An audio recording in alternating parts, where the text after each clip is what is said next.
ये स्कॉर्पियो का desk bore है। डेस्क बोर पे ये 10 नंबर का बोल्ट लगेगा, एक यहाँ, एक इधर और एक यहाँ। यहाँ फिट होगा डेस्क बोर। इसके बाद नीचे एक यहाँ लगेगा, ओके गाइस, और यहाँ एक कोने पे। और ये एसी ब्लोअर, ये एसी ब्लोअर की वायरिंग है नीचे। ये एसी ब्लोअर की वायरिंग और ये main relay.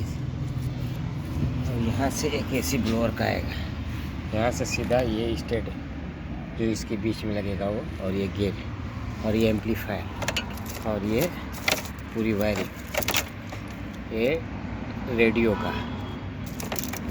Okay guys, bye bye, see you, take care, subscribe and share. Subscribe करो माय फ्रेंड, ओके।